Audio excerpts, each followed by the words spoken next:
those miscreants who are grossly foolish, who are lowest among mankind, whose knowledge is stolen by illusion, and who partake of the atheistic nature of demons, do not surrender unto me. So, reading, I think, 7.7. Mattah parataram na nanyat. Kincid asti dhananjaya. Let me start from the word kincid asti. So, the impersonalists say that the Advaita Vedanta says, Kincidapi nasti, apart from Brahman, any energies of Brahman actually doesn't exist. So in that context, there is no God, there is no Jiva, there is no Jagat. This is the tripartite.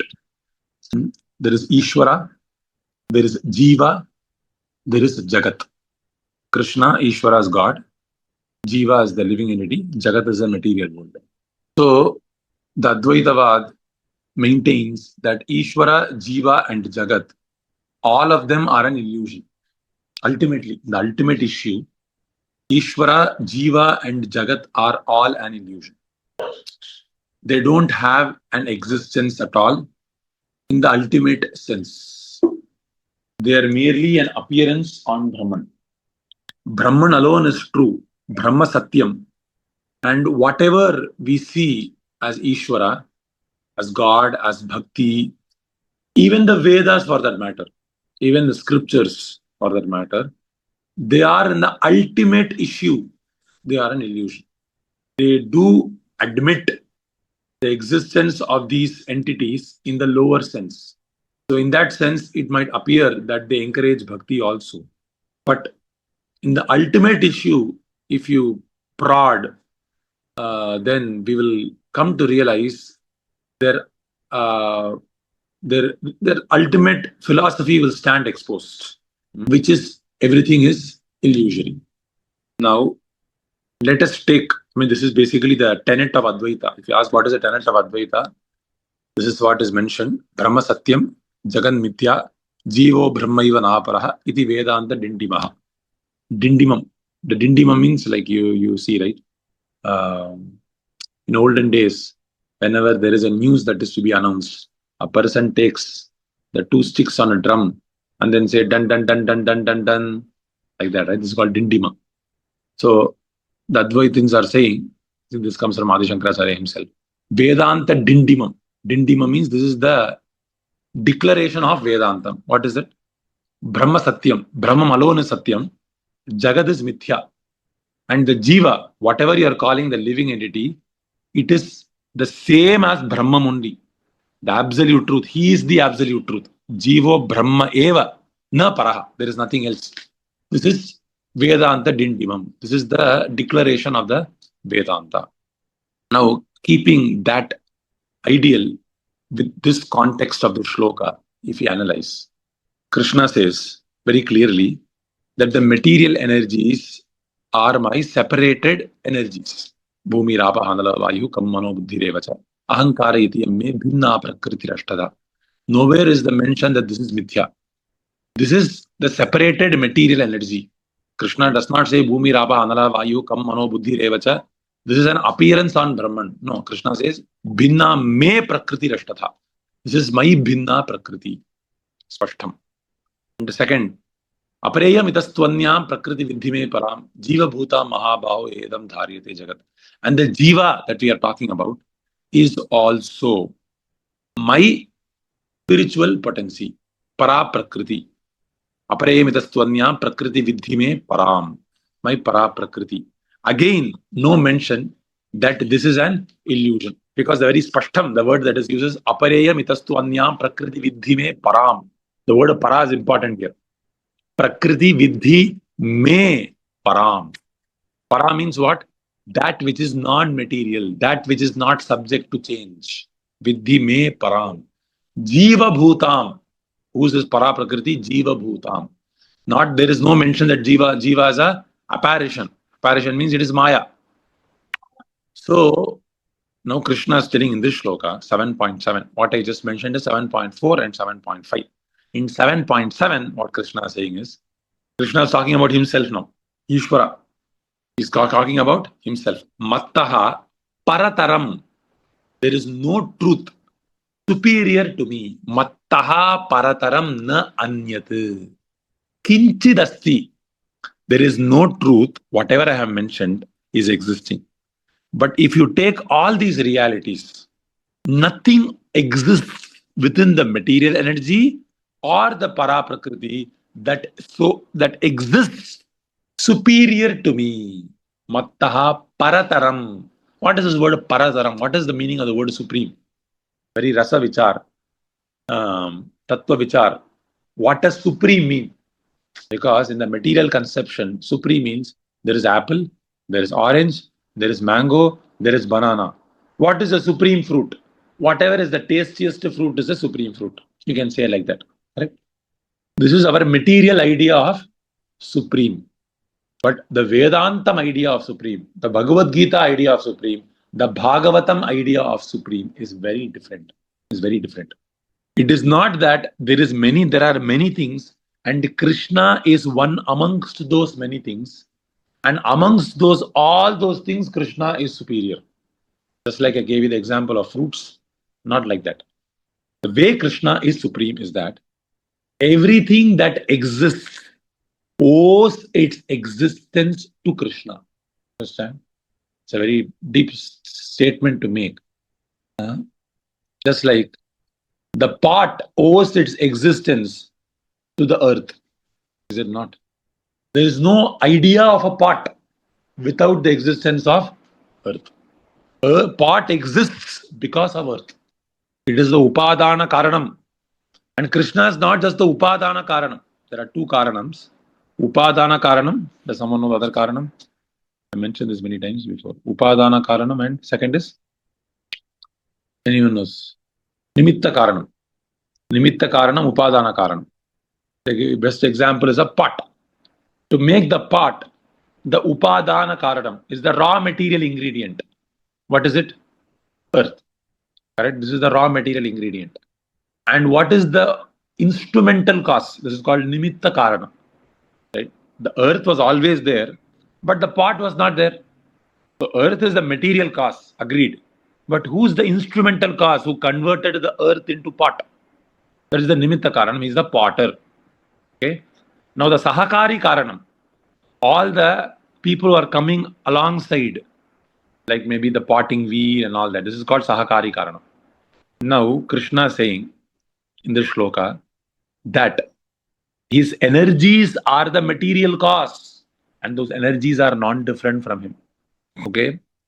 And he, as Hiranyagarbha, as the Gunavataras, and he is the nimitta karana.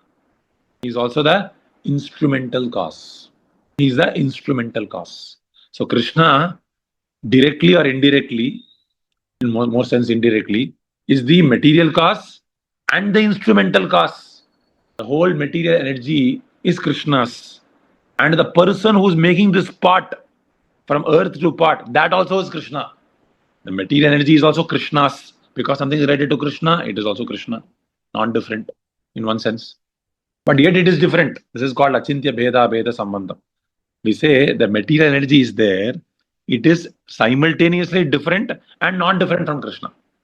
And the spiritual energy is there, the living entities, they are also simultaneously different and non-different from Krishna. There is upadana karanam, nimitta karanam, sahakari karanam. All of them are Krishna. Right? So because of Krishna, the living entities are getting their existence. Because of Krishna, the material energy, fire is behaving like fire, earth is behaving like earth, water is behaving like water. The earth gets its existence because of Krishna. We are also getting our existence. We are behaving like a jiva. What does it mean to behave like a jiva? That I want to be eternal, I want to be joyful, I want to be knowledgeable. We are having some nature, no? Where does that nature come from? That nature itself derives its nature. Nature derives its nature because of Krishna. This is what Krishna is saying. This is Krishna says 7.6. Etad yonini bhutani. Very nice padam. Etad yonini bhutani sarvani dupadharyam Krishna sachakata prabhav pralayastata. Now Krishna is saying amongst all these categories, supadana karanam, nimitta karanam, this, that, everything, material energy, spiritual energy, whatever is there, There is no truth superior to me. I am the supreme. We are talking about the idea of supreme, right? So the idea of supreme is not that there are many things similar to Krishna, and Krishna is the best amongst them. Not Sajatiya Vichar. Krishna, because of Krishna, everything is existing. That is why he is supreme. Because Krishna desires Ananda, we also desire Ananda. That is why he is supreme. Because Krishna thinks, we are able to think. When Krishna sees, we are able to see. Because Krishna's eyes are the sun and the moon. Chaksho Surya Jagata Chandrama Manaso Jataha Chaksho Surya Jagata Bhukayendrascha Agdishta Pranad Vayurajayata Chandrama Manaso Jataha Chaksho Surya Ajayata. When Krishna's Surya, Chakshu, what is the Surya? Chakshu of Krishna? Chaksho Surya Ajayata. He's a Chakshus, his Chakshus is a Surya. When Surya is the sun is emitting light, we are able to see. Even in a material sense also, I'm saying. From a spiritual sense also, when Krishna sees only, we are able to see. So this is the meaning of supreme. The meaning of supreme is not that there are many things and Krishna is one amongst them. Everything, yatova imani bhutani jayante yena jatani jivanti yam tam abhisam pravishanti tad jignasasva tad. That Brahma means what?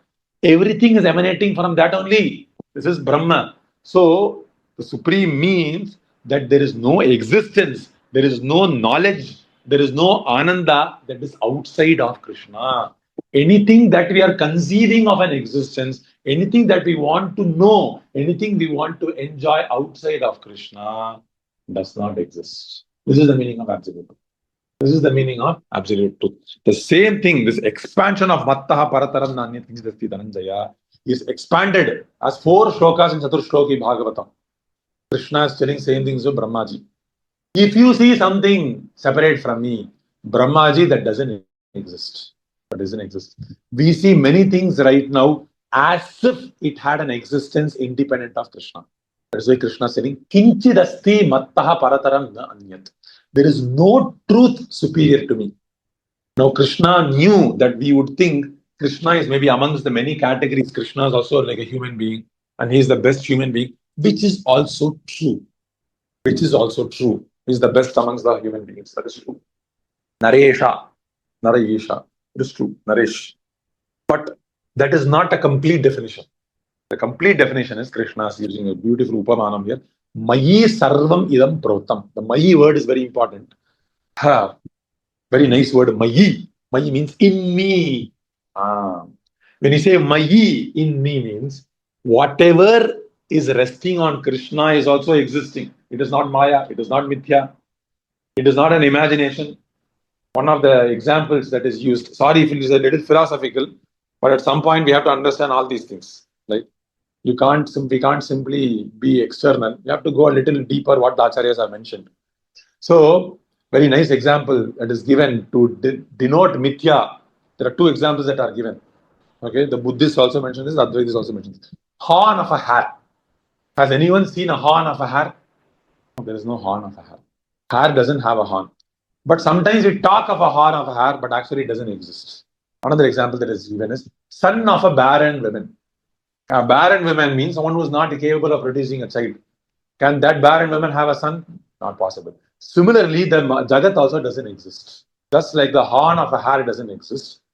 Just like the son of a barren woman doesn't exist. But yet it is being talked about. Similarly, though we are talking about the Jagat, it doesn't exist. Is the vadam of the Buddhists and the Advaitins.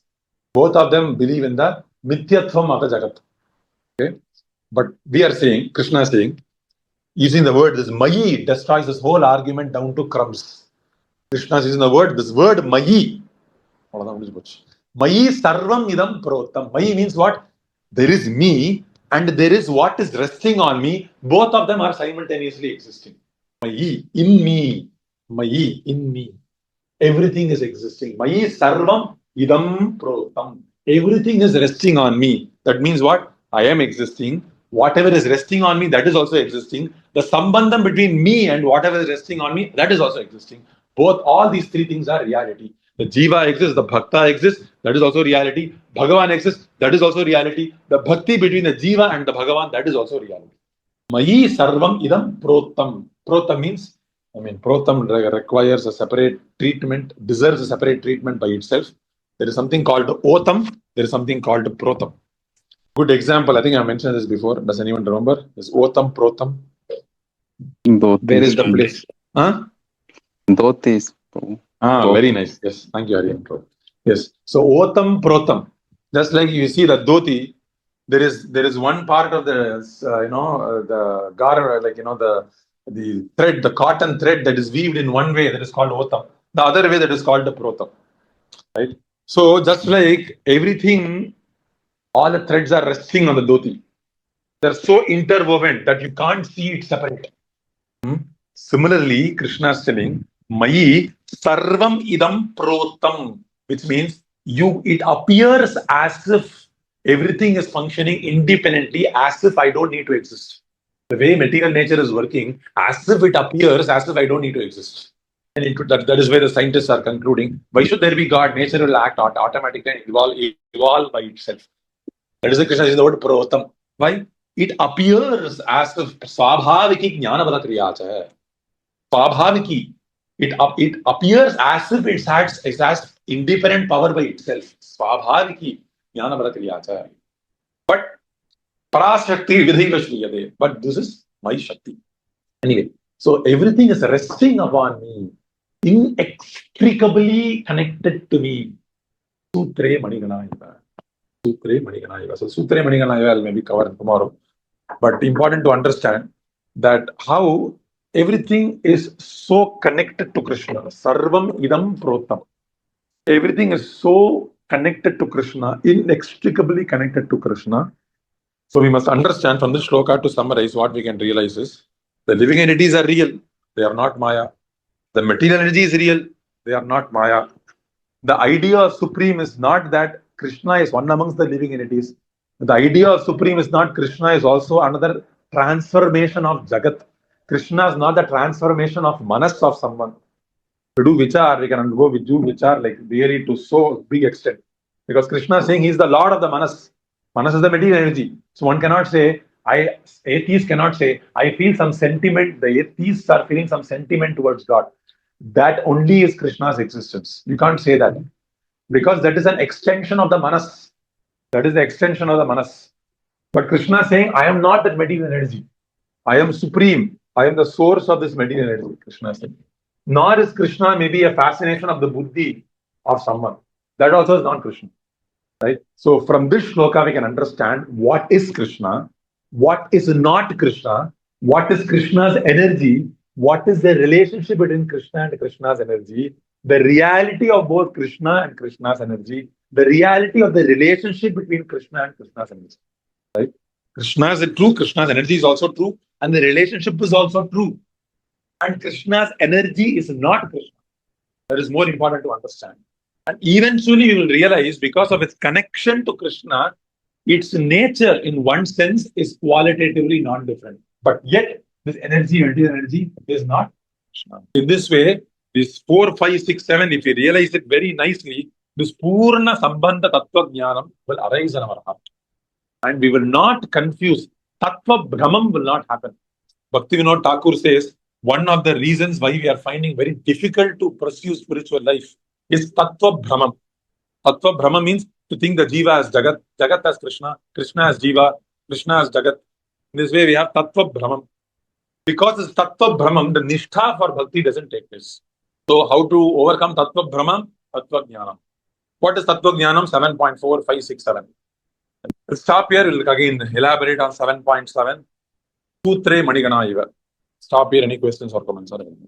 Does everyone understand what I am saying? Is it getting a little technical? I know. So, if you can understand, let me know. If you cannot understand, let me know. So, I can moderate accordingly. I don't get to see your faces on this online call. So, if you find something difficult, let me know. Or if you find it very easy and digestible, also let me know. Thank you, devotees. Thank you, Prabhuji. Thank you, Prabhuji. Hare Krishna. Dandavat, Prabhu. Hare Krishna, Prabhu. Prabhu, you have a question? Yes, Prabhu. I mean, if you have time, Prabhu. Yeah, I have time. Please go ahead. I'm just trying to understand the impersonalist view, since you said that everything is mithya, and their goal is to get oneness with Brahman, right? So Their what is it? goal is to not even oneness with Brahman. Okay. The idea is to exist as Brahman, abide as Brahman, not oneness. Oneness means Okay. there is two, and Ah, one is identifying with the other. The understanding of the Advaitins is that there is no two. Any two is merely an imagination. okay. Okay, so the goal is aikyatvam. Aikyatvam means to exist. The best word to use is abiding. In English, abiding means you identify as Brahman only. I'm not Jiva, I'm Okay. not servant, I'm not anything. Uh, I okay. am Brahman. That's all. Okay. So that is the ultimate. I mean, that is the ultimate, and that is the liberation also, right? For them. Correct, correct. And for So, them, liberation also doesn't exist. Okay, uh, liberation is also in one sense Maya because there is nothing to be liberated. okay. So that is the So, view of the Advaitis. so that means the knowledge of gaining this knowledge is what it means for them, right? They want Correct. to be. Very nicely said. Yes. So if I get this Abheda Jnanam, this Okay. Jiva and Brahma, this Abheda Jnanam, if one realizes that there is only Brahman, this is what they called Advaita Siddhi. So if you have this Advaita Siddhi, then that suffices. Bhakti, karma, samskaras are all a ladder to this Advaita Siddhi. Okay. Okay. Ultimately, they have to be given up. Ultimately, at some point, you have to give up bhakti. You're not you have to give up. You will give up because you'll realize it is Maya. Okay. So that is their position. Okay, bro. Thank you. Hare Krishna. Okay, thank you, devotees. Thank you, Prabhuji. Hare Krishna. Never pronounce.